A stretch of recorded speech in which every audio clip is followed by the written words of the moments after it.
Assalamualaikum warahmatullahi wabarakatuh. Halo ala Reunusa, balik lagi bareng Hima di podcast Bangku Belakang, tempat cerita bermula. Nah, teman-teman semuanya, ngomong-ngomong nih tentang masa ajaran baru ya, banyak banget fenomena teman-teman yang baru masuk sekolah ataupun dari TK, SD sampai SMP yang baru masuk sekolah di minggu ini nih. Nah, juga ada salah satu berita yang memang aku highlight gitu ya. Teman-teman bisa cek juga di Google dan juga semacamnya.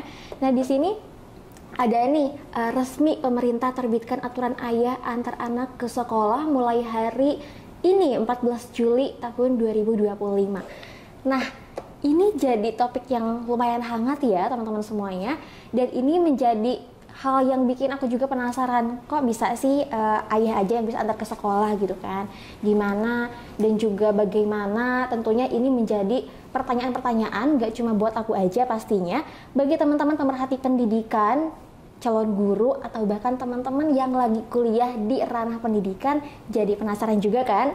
Nah, tenang aja teman-teman semuanya, karena hari ini Hima gak sendirian di ruang podcast Bangku Belakang. Sudah ada di tengah-tengah kita semua, ada dosen yang penuh inspiratif dan juga punya kisah-kisah yang luar biasa dan banyak karya juga teman-teman. Nah, siapa dia? Ini dia teman-teman semuanya, ada Bu Vivi. Halo Bu Vivi, selamat pagi. Selamat pagi Mbak Hima. Ya, senang banget udah lama ya Bu kita gak bertemu secara langsung, dan hari ini satu layar bersama, satu ruangan gitu ya Bu ya. Gimana nih Bu kabarnya? I'm okay. Oke, luar biasa ya Bu ya. Menyapa teman-teman khususnya dari Unusa Bu. Khususnya dari Unusa, tentunya nanti gak cuma Unusa doang, pasti seluruh orang juga menonton ya. Nah, senang banget nih Bu. Tapi tadi itu ada beberapa hal yang emang mungkin menjadi keresahan aku ya Bu. Keresahan aku dimana karena kosnya itu deket sekolahan nih Bu. Dekat sekolahan, ada SMK, ada juga TK. Banyak banget kalau hari pagi-pagi mulai dari Senin kemarin tuh Bu. Senin kemarin tuh kayak banyak orang tua yang mengantarkan anak ke sekolah. Bapaknya yang nganter ya, ayahnya ada ya? Ayahnya, ada juga yang cuma ibunya doang. Atau mungkin Bu ada juga yang lengkap nih, nganterinnya lengkap kayak gitu kan. Nah, apakah ini tuh berdampak juga Bu ke situasi anak di sekolah, ataukah memang bagaimana sih Bu keadaan tersebut dari pandangan Ibu sendiri? Itu memang kemarin lagi hits ya, tanggal 14 Juli itu kan ada gerakan ayah mengantar anak ke sekolah gitu kan ya. Iya. Kalau kita kupas dalam teori social justice, sebenarnya kebijakan publik itu harus berpihak pada semua komponen ya.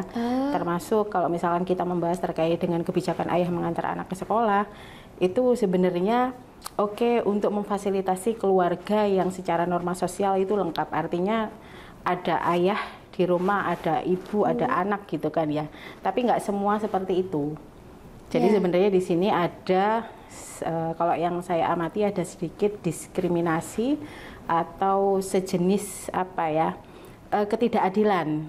Tapi sebenarnya ketidakadilan ini juga berdampak kepada beberapa keluarga minority, misalnya keluarga yang itu memang benar-benar bukan lagi fatherless tapi nggak ada ayah gitu ya, entah itu meninggal atau mungkin mereka berpisah ayah ibunya dan ayahnya berada jauh nggak dekat dengan si anak gitu. Sehingga kalau menurut saya gerakan ayah mengantar anak ke sekolah di sini itu perlu ditinjau dari banyak sisi. Mungkin akan memberikan dampak positif untuk keluarga yang tadi yang saya bilang keluarga lengkap secara norma sosial ya. Tetapi untuk hal-hal yang lain itu sebenarnya akan menyebabkan bagi keluarga yang tidak lengkap, yang ayah itu tidak ada, itu yang seperti yang saya alami, karena anak saya ayahnya udah meninggal gitu kan ya. Nah, itu akan menyebabkan semakin merasa terdiskreditkan gitu ya. Karena kemarin-kemarin ketika aku ngantar ke sekolah gitu, itu yang jemput ayah, yang ngantar ayah gitu kan ya. Sedangkan dia kan cuma sama aku gitu kan ya. Tapi ya memang itu realitas hidup yang harus diterima gitu. Oke, berarti emang adanya berarti diskriminasi ya Bu. Soalnya diskriminasi itu adalah dimana gak semua keluarga itu berada dalam posisi lengkap ya. Kemudian sebenarnya untuk menghadirkan sosok ayah itu tidak hanya sekedar untuk mengantar jemput anak. Oh, gitu. Percuma juga kalau misalkan ayah itu mengantar jemput anak, tapi ketika di mobil atau ketika di kendaraan dia teleponan. Akhirnya di situ nggak ada relasi emosional antara ayah dengan anak. Percuma juga kalau seperti itu. Jadi peran ayahnya itu belum ada, meskipun nggak ada relasi emosi gitu, karena ayahnya tetap sibuk meskipun dia antar jemput anak-anaknya gitu. Itu sih. Terus kemudian kita juga nggak bisa memaksakan bahwasanya di sini ayah itu harus mengantar anaknya gitu kan. Oh, iya. Karena kan itu kaitannya dengan kesempatan. Bagaimana kalau kita ketemu sosok-sosok ayah yang memang dia kerjanya itu sebelum matahari terbit dia harus sudah berangkat. Ya, berarti Atau itu juga mungkin kesenjangan waktu ya, Bu. Kesenjangan. Untuk urusan-urusan finansial itu kan sebetulnya menghadirkan sosok ayah itu tidak harus mengantar jemput anak ke sekolah sih. Kalau itu menurut saya seperti itu. Oh iya, Bu. Nah, berarti kan ada juga ya, Bu, dampak untuk ke anaknya juga. Kira-kira, Bu, apa sih dari segi psikologisnya gitu kepada anak sendiri gitu, terkait dengan mungkin efek dari sosial itunya? Oke, sebenarnya kehadiran sosok ayah itu misalkan fatherless ya, fenomena yang akhir-akhir ini itu dibahas itu sebenarnya ketika sosok ayah itu nggak ada, memang impact-nya banyak ya ke anak, khususnya anak laki-laki. Anak laki-laki itu membutuhkan model. Kalau kita berkaca terkait dengan teori social learning, apa-apa yang dikerjakan oleh seorang anak itu akan ada modelnya. Kalau anak itu kan modelnya orang tua ya ketika di rumah, di sekolah modelnya adalah guru gitu kan ya. Nah ketika di sini anak laki-laki, apalagi anak laki-laki itu dia membutuhkan model maskulinitas. Bagaimana seorang anak laki-laki ini bisa mengembangkan identitas dirinya sebagai seorang laki-laki yang punya peran dalam kehidupan di rumah maupun kehidupan sosial di masyarakat. Dan itu sosok modelnya adalah ayah gitu. Itu ketika anak laki-laki ya. Ketika anak itu perempuan, dia juga akan membutuhkan sosok ayah itu juga lebih. Karena kalau misalkan kita bicara bahasa gaul ya, anak perempuan itu kan diratukan oleh ayahnya gitu kan ya. Bener, diratukan gitu kan ya, dimanjakan, kemudian diturutin banyak hal gitu kan ya. Nah ketika sosok ayah ini tidak hadir, itu akan menimbulkan mistrust di kemudian hari. Entah dalam waktu yang singkat maupun ketika dia dewasa. Makanya aku mengamati beberapa kasus ya, ada anak-anak perempuan itu yang suka sesama jenis, itu karena dia mengalami kejadian-kejadian yang traumatis terkait dengan sosok ayah ketika dia masih kecil. Oh berarti ada kaitannya nih sama kejadian di masa lalu sehingga berdampak pada keadaan dia saat ini. Pasti itu, karena luka di masa kecil ya, misalnya tidak hadirnya sosok ayah atau ada image negatif tentang ayah yang itu diwacanakan dalam keluarganya, itu dia akan ingat gitu sampai dia itu dewasa, dan itu akan mempengaruhi kehidupannya di masa mendatang. Berarti masuk alam bawah sadar si anak tersebut ya? Ya bisa dibilang masuk ke alam bawah sadar dia, menetap dan pada akhirnya terinternalisasikan dalam kehidupan nyatanya si anak itu. Nah terus Bu, kalau memang seperti itu kan otomatis pengaruhnya sangat luar biasa terhadap anak ya Bu. Lalu perannya Bu, peran kita sebagai orang, karena aku belum nikah nih, belum punya anak ya kan tentunya di sini. Nah jadi gimana nih untuk peran sosoknya agar peran ayah terpenuhi pun peran ibunya terpenuhi gitu Bu? Oke, kita bicara dua konteks ya. Untuk keluarga yang normal, secara norma sosial itu kan ada ayah, ibu dan anak gitu kan ya. Nah kita bicara di situ dulu. Sebetulnya itu pembagian peran dalam keluarga. Tapi sebenarnya ketika kita melihat itu secara norma sosial itu lengkap, tapi itu belum tentu lengkap sebetulnya.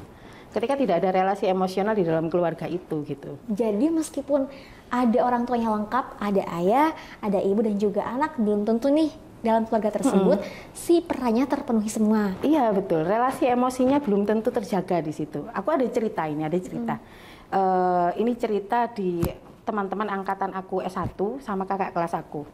Ketika S1 dulu, aku baru tingkat pertama semester 1, aku punya kakak kelas cantik, sebut saja si Mawar gitu ya. Oh iya, boleh. Jadi dia itu pinter, aku suka diskus sama dia, tapi di ujung diskus itu muncul keanehan. Keanehannya itu dia itu seperti merasa dirinya adalah presiden saat itu dan di masa depan.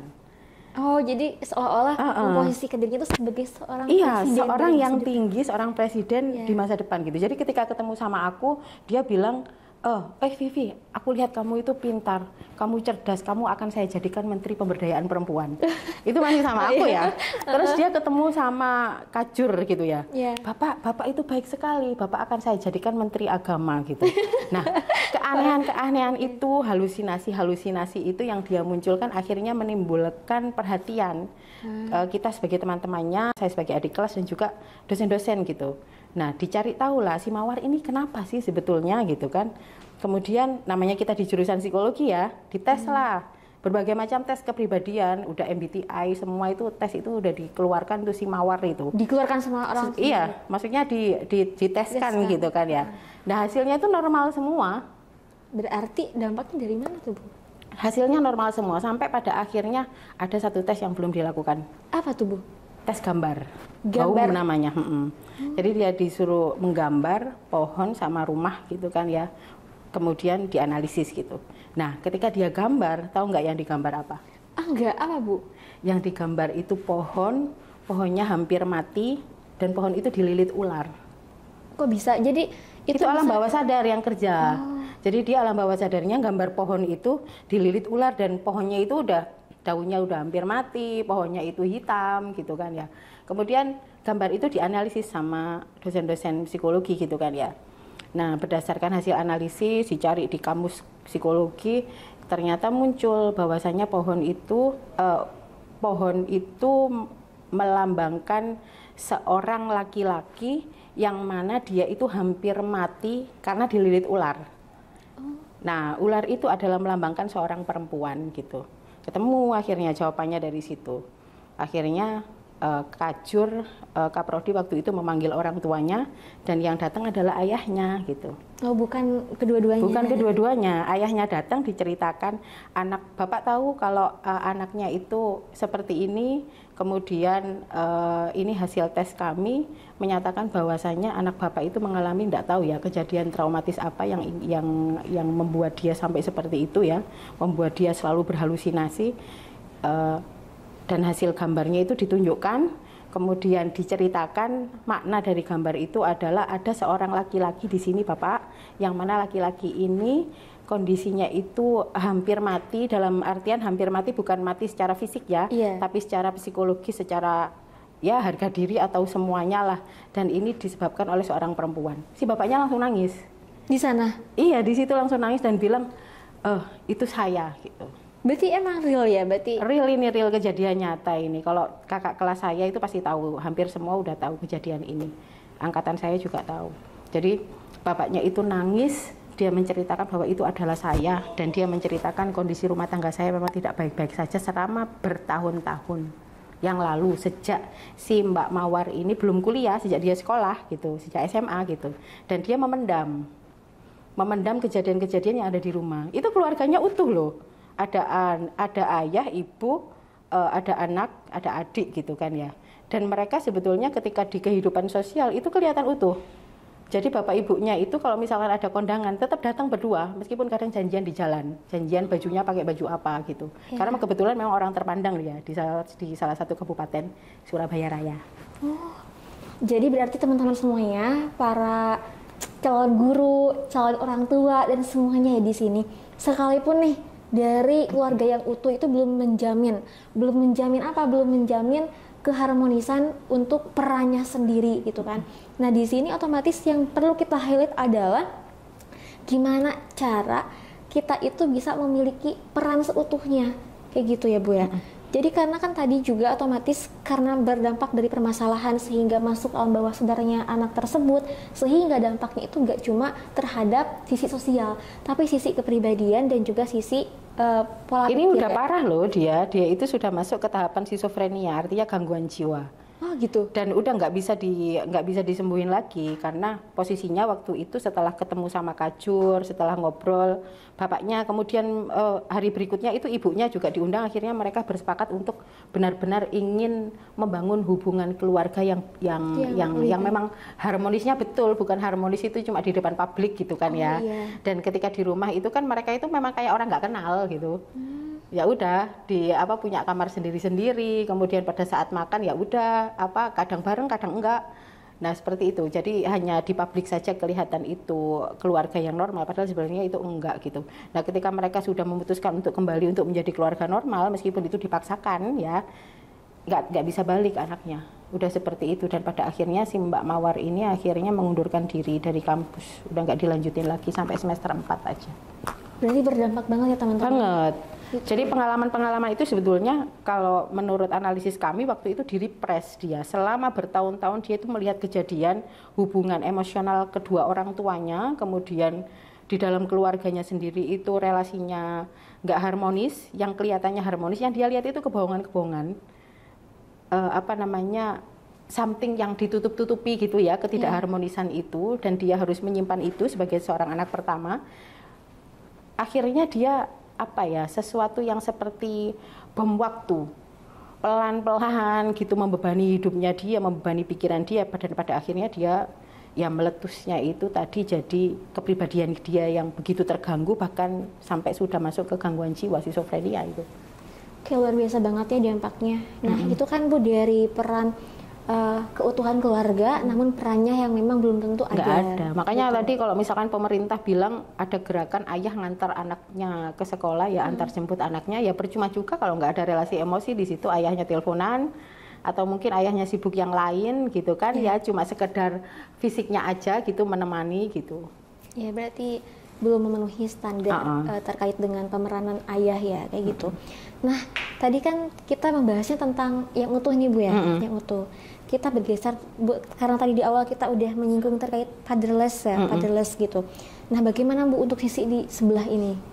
Untuk keluarga yang utuh, sebetulnya harus menyadari ya seluruh komponen dalam rumah itu ayah, ibu, kemudian anak gitu, terkait dengan perannya masing-masing. Dan sekarang nggak cuma ayah sebetulnya yang sibuk, ibu juga banyak yang sibuk ya. Iya, karena saat ini nih fenomenanya itu nggak cuma sibuknya tuh di keluarga aja Bu. Kadang kan ada yang sibuk jadi perempuan berkarir, ya, sorenya baru pulang, terus belum lagi ngurusin anak, suami gitu kan. Nah itu harus ada kompromi itu Mbak Hima antara bapak dan ibu, bagaimana caranya kita memberikan waktu ke anak itu agar anak juga mendapatkan perhatian dan merasakan adanya relasi emosi dalam keluarga. Berarti kuncinya itu salah satunya adalah bentuk kompromi dari kedua belah pihak ya Bu. Betul sekali. Kayak gitu. Karena untuk memilih jadi ibu rumah tangga aja atau berkarir aja itu juga menjadi poin keutuhan peran dalam sebuah keluarga kayak gitu ya teman-teman. Nah terus gimana nih Bu? Kalau kan tadi terkait dengan yang utuh itu kan, kalau misalnya yang adanya itu cuma ayah aja, bagaimana sosok peran dari ibunya dimunculkan dari mana? Oke. Menarik ya, pertanyaan juga sulit karena yang saya alami juga seperti itu gitu kan ya. Jadi sebenarnya kalau misalkan yang ada nih ayah aja atau ibu aja karena mungkin salah satunya meninggal atau tadi yang saya bilang bercerai dan kondisinya itu beda kota sehingga tidak bisa bersama gitu kan ya. Sebenarnya kalau saya sekarang itu sedang mengajarkan ke anak saya untuk menerima kenyataan bahwasanya di rumah itu ya ada saya, ada Mi, ada mbak pengasuhnya anak saya, sama ada tante, ya udah mau nggak mau ya itu yang ada di rumah gitu. Dan kalau saya secara pribadi pengalaman bagaimana memunculkan sosok ayah, setiap weekend itu anak saya dijemput mama papanya. Kenapa dijemput mama papanya itu sebetulnya adik saya. Jadi adik saya perempuan menikah, kemudian mereka memanggil anak saya memanggil mereka itu mama papa, sehingga hadir di sini sosok ayah setiap weekend. Iya, weekend ya. Iya, tiap weekend itu rata-rata anak saya dijemput, diajak ke rumah mereka dan mereka nggak tahulah kemana. Intinya muncullah sosok ayah itu di situ gitu. Dulu awalnya saya itu sangat cemas ketika saya jadi single mom. Cemasnya apa? Nanti kalau anak saya tanya, kok teman-teman punya ini, punya papi, punya dedi gitu, aku kok nggak ada gitu ya. Saya cemasnya di situ, dan saya sampai akhirnya cemas banget, nggak mau saya itu mengasuh anak saya. Jadi baru saya asuh itu beberapa bulan terakhir, saya memantapkan hati, dia harus ikut saya, dia harus menerima kenyataan bahwa dedinya sudah meninggal, gitu, dan tinggal sama saya gitu. Ya itu pelan-pelan, dia masih kecil, masih belum ngerti apa-apa, apalagi kalau dia udah besar nanti harus menerima kenyataan. Jadi kita sebagai seorang orang tua itu harus menunjukkan something yang real, jangan bohong gitu ya. kalaupun misalkan berpisah, itu juga harus diajarkan kepada anak bahwa bapak sama ibu itu udah berpisah gitu. Daripada mempertahankan hubungan, mempertahankan rumah tangga yang pada akhirnya seperti yang saya ceritakan tadi. Yang tadi ya, Bu. Itu kelihatan di publik harmonis, tapi sebenarnya enggak. Yang muncul hanyalah kebohongan-kebohongan pada akhirnya yang terinternalisasi ke psikologi si anak dan pada akhirnya anak menjadi gangguan jiwa gitu kan ya. Dan itu sebetulnya terjadinya pelan-pelan tapi akhirnya bom waktunya ketika meledak parah banget dan itu udah nggak bisa diselamatkan lagi. Udah kayak gitu. Karena tadinya kan Bu, setiap anak itu meskipun anak pertama, kedua ataupun terakhir itu gak semua tuh sama. Kadang ada yang dipendam permasalahannya, bener gak sih Bu? Nah, anak itu perasa Mbak Hima. Perasa banget ya? Perasa banget. Jadi kalau misalkan orang tuanya pura-pura pun dia akan merasakan bahwa oh ini pura-pura, ini nggak beneran gitu. Dan itu pasti dipendam. Kayak pasti ada yang disembunyiin tuh pasti kerasa ya. Kerasa. Berbeda banget. Mereka kerasa. Gitu. Nah, bukan ini kan otomatis tadi kan memunculkan peran dari sisi ayah ataupun ibunya adalah ketika misalnya contohnya kisah ibu itu adalah di adik ibu ya, seperti itu. Nah, untuk dampak dari sisi yang lainnya Bu Saparti ya, kan tadi memunculkan dari sisi ayahnya. Kalau misalnya dari yang adanya cuma dari ibunya doang ataupun ayahnya doang itu gimana Bu? Ya pastinya nggak keluarga itu pastinya nggak akan stabil ketika memang komposisi itu tuh nggak lengkap gitu kan ya. Makanya tadi saya menyampaikan saya saat ini berusaha agar anak saya menerima kenyataan itu. Padahal anak saya masih kecil, dia nggak akan ngerti. Tapi apalagi kalau dia sudah besar gitu kan ya, harus menerima kenyataan itu dan pokoknya intinya kita itu nggak bohong gitu sama dia. Misalnya kayak gini aku bohong, oh Dedi itu masih ada di Jakarta, biasa kan dia dinas di Jakarta. Tapi nggak seperti itu gitu. Kita harus mengajarkan bahwa Dedi sudah meninggal. Oh, oke. Nah, karena mungkin adanya sebelah pihak ya Bu. Kira-kira dari sisi ibu misalnya di sini ibu, bagaimana ibu cara mengatur waktu gitu? Ini kan otomatis berdampak juga ya Bu, mengatur waktu sisi pekerjaan dan juga bagaimana cara kita itu mengelolanya dengan untuk anak. Oke, itu memang something difficult ya terkait dengan waktu itu. Saya pun merasa belum ngasih waktu banyak untuk anak gitu kan ya. Pagi kayak gini tak taruh di daycare sekolah gitu. Ya, daycare ada. Ya. Terus habis gitu sore jam 4 saya jemput. Itu seneng banget dia, saya jemput itu langsung loncat-loncat gitu. "Mihku datang" gitu. Nah, terus setelah itu sore itu kan kita sebagai perempuan karir udah capek saya biasanya itu. Jadinya dia ngajak main gitu kan ya saya temenin main sama pengasuhnya, sama saya, sama tantenya, kita semua ngajak main dia. Jadi kita tetap ngasih waktu buat dia. Tadi pembagian waktunya seperti itu. Terus ketika weekend tadi yang seperti saya bilang ke Mbak Hima, kalau weekend memang dia biasa nggak sama saya. Kalau weekend itu dia biasanya sama tantenya yang dipanggil mama, sama omnya yang dipanggil papa. Kalau nggak gitu sama orang tua saya gitu. Pasti kan kadang kangen kan ya sama cucunya, jadi dia dibawa kayak gitu. Otomatis ada ini ya, pemberian waktu yang memang harus efisien juga. Jangan sampai kita itu berfokus pada diri kita sendiri. Nah, betul gitu. Sekali. Rata-rata kan seperti itu para orang tua kan, yang difokuskan kan diri mereka sendiri kan ya, lupa lihat anaknya udah main-main, udah dibiarkan gitu aja kan ya. Yang penting dikasih makan, udah main, udah selesai. Padahal di balik itu kan ada juga sosok kita yang harus ada di tengah-tengah anak itu. Nah, Ibu terus bagaimana dari sisi untuk mendukung emosional Ibu sendiri untuk meneguhkan diri gitu? Otomatis itu kan harus ada fighting gitu. Ya apa ya, kalau itu personal banget ya, ketika kita menumbuhkan semangat untuk diri kita sendiri dalam mengasuh anak, apalagi posisi single mom seperti saya sendirian, itu nggak mudah, berat banget rasanya gitu. Apalagi apa-apa harus dipikirkan sendiri, harus dilakukan sendiri gitu kan. Makanya itu kita memang kadang perlu relaksasi ya. Kalau saya katarsis, kalau mau nangis ya nangis aja. Kalau mau kemana gitu refreshing aja, karena kan kita semua juga berhak bahagia ya. Iya, bener banget, berhak bahagia ya teman-teman semuanya. Bagi siapapun nih yang memang relate dan juga gak cuma dari teman-teman yang pemerhati pendidikan dan juga pemerhati parenting gitu kan. Di sini Bu, tadi kan otomatis dikatakan seperti itu, Ibu itu benar banget, kita harus berhak bahagia. Dari psikologis gak cuma peran kita, tapi ketika kita ingin berperan, otomatis bentuk dan keadaan kita itu harus siap juga. Oke, jadi Bener kita nggak? nggak boleh ada luka, Mbak Iya, Hima. bener banget, Kita nggak Bu. boleh ada luka. Bapak maupun ibu, ayah ibunya itu nggak boleh sama-sama ada luka gitu. Iya. Nggak boleh saling memusuhin juga. Oh, Jadi gitu. saya ada cerita Gimana, Bu, kemarin tuh ceritanya? saya punya beberapa teman ya yang memang dia berpisah gitu ya. Ada satu cerita teman saya, sahabat saya yang laki-laki, dia berpisah. Dia kemarin cerita 2 hari yang lalu itu cerita ke saya nggak boleh ngasih makan anak saya gitu. Maksudnya ketika dia itu kan mau ke sekolahnya si anak gitu, kemudian dia ngasih makan, itu langsung si mantan istrinya itu marah-marahin, kamu nggak pernah tahu makanan dia itu apa-apa, nanti kalau dia sakit gimana, ini sekarang nih anaknya sakit gitu. Jadi masih ada permusuhan antara ayah dan ibu pasca perceraian, itu menyebabkan anak itu bingung. Sampai si sahabat saya ini, si ayahnya itu sampai gini, saya itu sampai takut loh telepon anak-anak gitu. Lah kenapa takut? Karena setiap dia jawab telepon itu dia tanya sama ibunya, ini dijawab apa? Kan kasihan kan secara psikologis gitu kan ya. Daripada dia bingung jawab pertanyaan saya apa, padahal kadang pertanyaan itu receh, udah makan belum mas gitu. Tapi dia tanya ibunya harus dijawab apa gitu. Dan pada akhirnya kan ini si anak tertekan kan. Betul. Tertekan karena dia harus memilih antara ayah dan ibu gitu. Dan itu menurut saya sesuatu yang sulit gitu kan ya. Jadi itu sih yang terjadi itu. Berarti memang ya teman-teman, gak semua itu siap menjadi orang tua. Karena Betul, untuk betul, berperan itu kita harus siap dari segala sisi. Gak cuma secara siap secara fisik, secara mental juga memang harus ya secara psikologisnya juga.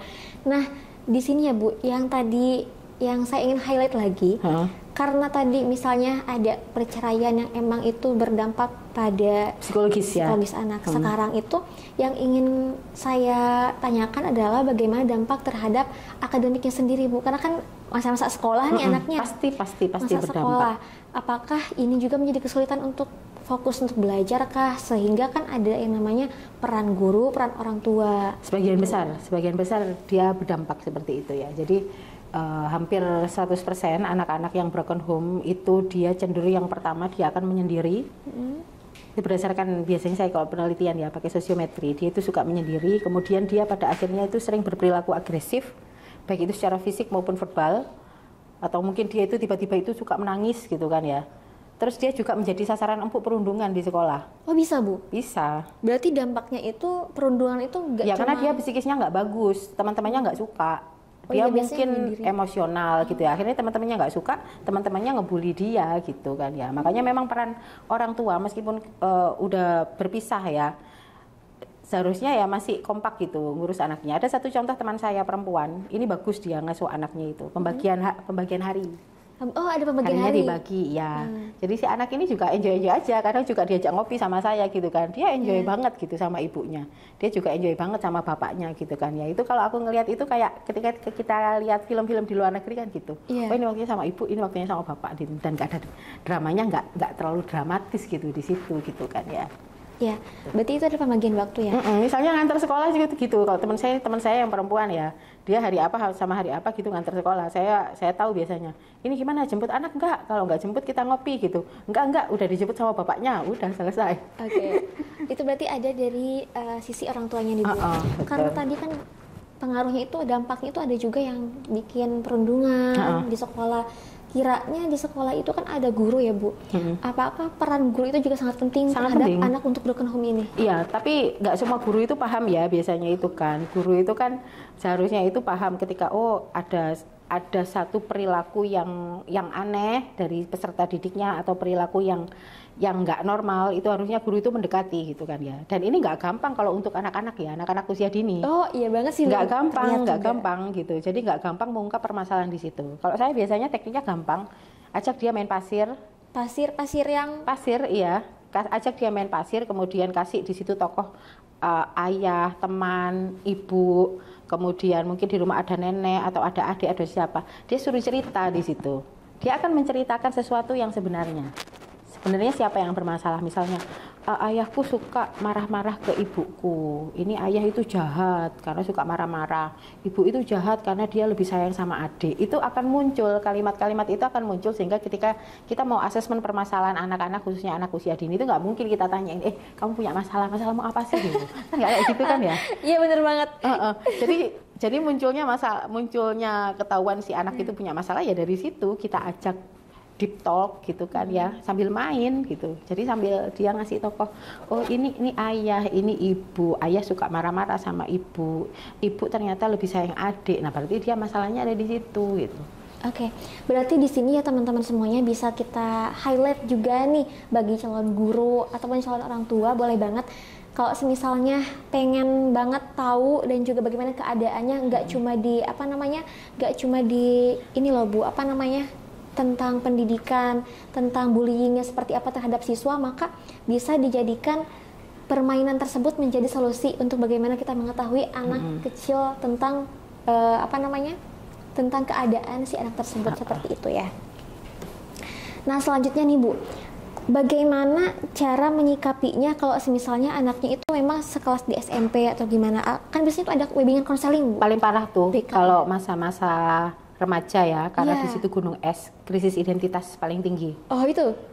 Dia udah ngerti situasi dalam keluarganya, dia udah tahu oh ini something yang bagus, ini sesuatu yang enggak gitu, sehingga dia lebih beresiko untuk mengalami gangguan psikologis. Berarti resikonya lebih tinggi ya Bu? Iya, lebih tinggi. Apa aja Bu kira-kira itu? Ya banyak hal. Tadi resiko psikis ya, dia akan mengalami krisis identitas. Yang pertama takut kehilangan, takut orang tuanya berpisah. Atau ketika orang tuanya udah berpisah, dia takut untuk memilih, mau memilih ayah atau mau memilih ibu gitu. Kalau misalkan orang tuanya nggak ada, dia akan mengalami diskriminasi. Misalnya bapaknya udah meninggal, oh teman-temanku punya ayah, aku nggak gitu. Oh, seperti itu ya Bu. Oke. Nah, jadi pembahasan kita udah meliputi 3 hal tadi Bu, ada tentang fatherless ya Bu, ada juga single mom dan juga tentang broken home. Jadi ini juga melibatkan tentang bagaimana peran dari ayah, ibu dan juga anak. Yang nggak mudah banget. Iya, dan itu tentunya nggak mudah. Termasuk ada juga peran guru dari pihak sekolah kayak gitu kan, karena ini berhubung tentang sekolah dan juga anak dan keluarga gitu ya. Nah, teman-teman semuanya, Ibu, di sini itu ada segmen di mana kita itu berburu pertanyaan. Oke. Ada pertanyaannya itu langsung dari mahasiswa. Oke.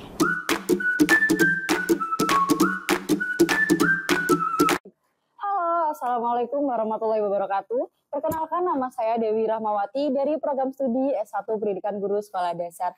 Nah, di sini saya ingin bertanya, apa sih stigma sosial yang biasanya dikeluarkan untuk anak-anak yang mengalami fatherless dan juga broken home? Dan bagaimana khususnya kita sebagai pendidik itu dapat mengubah stigma-stigma sosial itu menjadi sebuah empati dan juga lebih merangkul anak-anak yang mengalami fatherless dan juga broken home? Terima kasih. Jadi stigma sosial yang muncul ketika anak-anak itu mengalami fatherless ya macam-macam sih ya, tergantung fatherlessnya ini seperti apa. Apakah memang ayah itu nggak hadir, itu memang ayahnya nggak ada, ataukah ayah nggak hadir itu karena dia sibuk gitu kan ya. Sebenarnya kalau ayahnya nggak hadir karena sibuk itu lebih mudah, si anak tinggal bisa bilang oh ayahku di luar kota sedang bekerja. Tapi kalau misalkan ayahnya ini memang benar-benar bukan nggak hadir tapi nggak ada, itu yang susah. Biasanya tinggal nangis gitu aja kan. Oh, baik. Makanya untuk menumbuhkan tadi kalau katanya mbaknya tadi kan empati gitu ya. Ya memang ini juga peran teman-teman, peran lingkungan sosial, juga peran guru menyadarkan bahwasanya tidak boleh itu dijadikan sebuah ejekan atau bulian karena itu merupakan something yang begitu dalam, luka yang begitu dalam ketika si anak ini mengalami kehilangan, baik kehilangan itu akibat karena kematian atau karena perceraian yang menyakitkan gitu ya, pengalaman traumatisnya si anak. Karena pengalaman traumatis ini akan betul-betul berdampak pada kondisi psikologisnya si anak. Dan tadi kalau Mbak Hima tanya tadi bagaimana sih kaitannya sama prestasi akademik, jelas orang yang kondisi psikologisnya nggak bagus, dia itu pasti akan berdampak pada semua aspek kehidupan termasuk prestasinya. Oh gitu ya teman-teman semuanya, udah dapat jawabannya nih. Nah kira-kira Bu, sebelum kita ini tutup ya, ada closing statement nggak yang mau disampaikan untuk teman-teman gitu? Oke, aku closing statementnya mungkin buat teman-teman yang udah jadi orang tua ya.